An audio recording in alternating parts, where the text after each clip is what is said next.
The exhaustion of the superpowers. Before the Arab conquest began in the 630s, the Byzantine Empire and the Sasanian Persian Empire had just finished a grueling, apocalyptic war that lasted nearly 3 decades, 600 to 628 AD. The toll, while the Byzantine Emperor Heraclius ultimately won, both empires were economically bankrupt, structurally shattered, and militarily exhausted. The vacuum.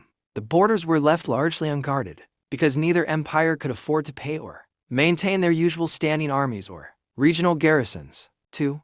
Religious and tax oppression. The local populations of the Levant, Syria, Palestine, and Egypt were not overwhelmingly loyal to the central government in Constantinople. Theological rift. The Byzantine state fiercely enforced Eastern Orthodox Christianity, heavily persecuting local Christian sects like the Monophysites and Copts. The reaction. When the Muslim armies arrived, many locals viewed them not as hostile invaders but as a relief. The Caliphate offered religious tolerance to Christians and Jews under the dhimmi status, requiring a tax, the jizya, that was often significantly lower than the crippling imperial taxes Constantinople had been demanding to pay off its war debts. 3.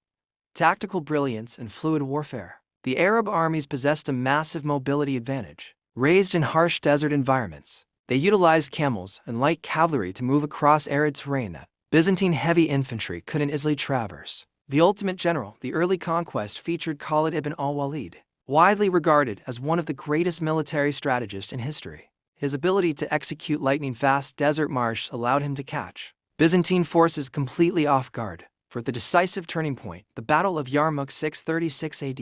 Every documentary on this topic focuses on the Battle of the Yarmouk River. The clash. Emperor Heraclius scraped together a massive coalition, forced to drive the Arabs out of Syria. The strategy. Over 6 days of brutal fighting in intense heat, Khalid ibn al-Walid used the rough topography of the Yarmouk canyons to outmaneuver, trap, and utterly annihilate the Byzantine army. The consequence, with its main field army destroyed, Constantinople effectively lost the ability to defend the region. Heraclius famously retreated to Anatolia, allegedly crying out farewell. A long farewell to Syria. 5. The loss of Egypt, 6396 for 2 AD.